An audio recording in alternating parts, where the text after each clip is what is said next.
Colombia ha sido un país de reformas ambiciosas, crisis políticas, luchas sociales y memorias que se niegan a desaparecer. Hoy recorreremos 6 miradas que nos ayudan a entender esa compleja historia. Las reformas de Alfonso López Pumarejo en los años 30 y 40, el clientelismo como engranaje del bipartidismo, conflictos armados, la fuerza de las mujeres en la construcción de paz y memoria, la industrialización protegida y sus límites, y el papel del café en la economía. 6 lecturas, 6 perspectivas, un mismo país en constante transformación. Alfonso López Pumarejo gobernó en 2 periodos, de 1934 a 1968 y de 1942 a 1945. Su primer mandato fue bautizado como la Revolución en Marcha. ¿Qué significaba esto? En primera instancia, la reforma constitucional de 1936, que redefinió la propiedad privada bajo el principio de función social. Esto abrió la puerta a la expropiación de tierras improductivas. También la reforma agraria con la ley 200, que buscó romper el poder del latifundio y vincular la tierra al mercado productivo. La reforma educativa, que destinó el 10% del presupuesto nacional a la educación y estableció la primera gratuita, fortaleciendo la Universidad Nacional. También la reforma laboral reconoció derechos de los trabajadores y reguló relaciones obrero-patronales, aunque por estas mismas enfrentó oposición de terratenientes, de la Iglesia y de sectores conservadores. López dejó un precedente. El Estado debía ser interventor, árbitro y promotor del bienestar social.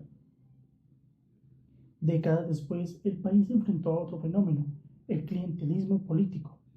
No solo se trataba de favores aislados, sino de un sistema que articulaba al Estado con la sociedad.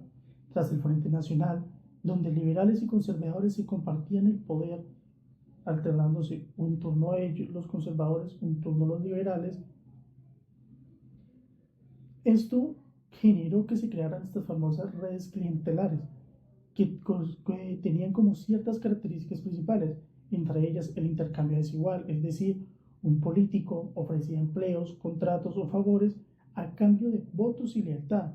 Esto creó una nueva casta política, por así definirlo, que se encargaban directamente de hacer estas cosas y que ya vivían de eso mismo, puesto que cobraban los favores y repartían los favores, por así decirlo. Y esto tuvo un efecto en la democracia, aunque amplía la participación y mucha gente se vio motivada a participar en la política, también limitó la renovación y reforzó la corrupción. El clientelismo se convirtió en el verdadero sistema político del país, sosteniendo el bipartidismo y frenando la democratización plena. El periodo de la violencia no solo generó bipartidismo y clientelismo, como ya lo mencionamos anteriormente, también trajo consigo el inicio del conflicto armado en Colombia, pero no fue un fenómeno espontáneo ni exclusivamente militar. Fue el resultado de una historia de colonización interna, precariedad de los derechos de propiedad y ausencia del Estado en las zonas de frontera, en estos territorios periféricos, lejanos geográfica y políticamente del centro. Surgieron las guerrillas tales como las FARC, el ELN, el EPL, el M-19, grupos paramilitares como las AUC y economías ilegales como respuesta a un vacío institucional.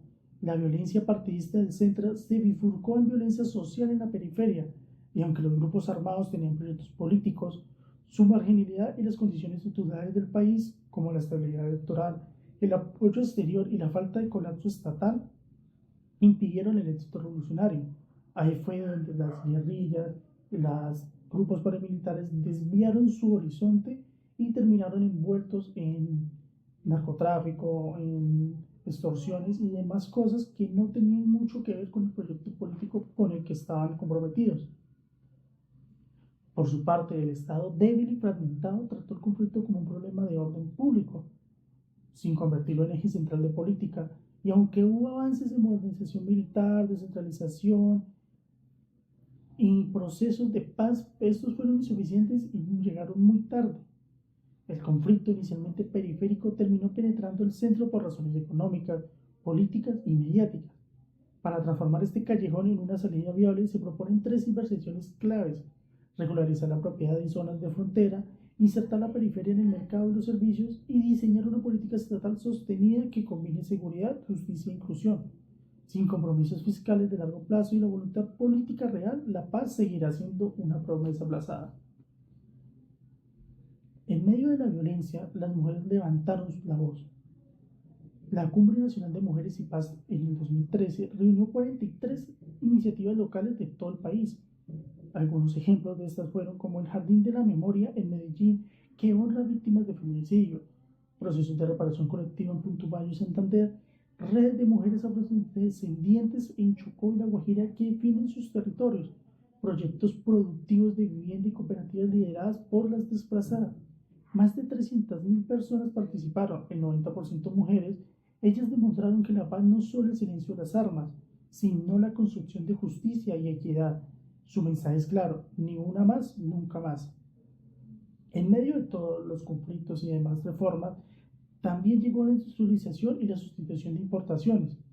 La economía vivía su propio experimento. Desde los años 30 hasta los 80, Colombia aplicó un modelo de industrialización por sustitución de importaciones.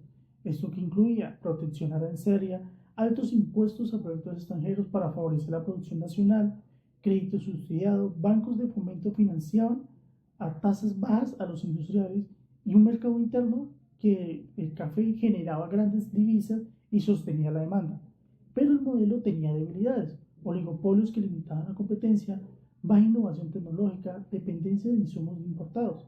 Cuando llegó la apertura de los 90, muchas industrias no resistieron. En lugar de modernizarse, algunas se desintegraron o migraron hacia sectores financieros y de servicios. El café fue el motor de la economía, generó divisas, financió infraestructura y abrió mercados, pero no todas las regiones cafeteras lograron industrializarse. ¿Por qué? La clave estuvo en el capital humano.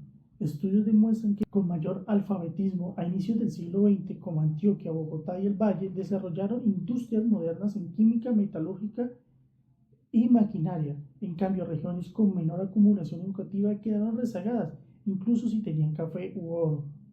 La lección es contundente: los recursos naturales ayudan, pero es la educación la que permite transformar la riqueza en desarrollo industrial. Si unimos estas 6 miradas, vemos un mismo hilo. López Pumarejo intentó modernizar el Estado. El clientelismo mostró cómo las élites manipularon ese Estado. Las mujeres demostraron que la paz se construye desde abajo. La industria protegida reveló sus límites frente a la apertura y el café aportó divisas, pero fue el capital humano el que realmente explicó el desarrollo regional. Colombia ha oscilado entre reformas desde arriba y resistencia desde abajo, entre modernización frustrada y creatividad social. Hoy entendemos que la historia de Colombia no solo es de presidentes y partidos, sino también de comunidades, mujeres y trabajadores que han buscado transformar su realidad. Y la lección es clara: sin educación, sin memoria y sin participación ciudadana, las reformas económicas y políticas quedan incompletas. Gracias por acompañarnos en este recorrido de 6 lecturas, 6 perspectivas y un mismo país de construcción.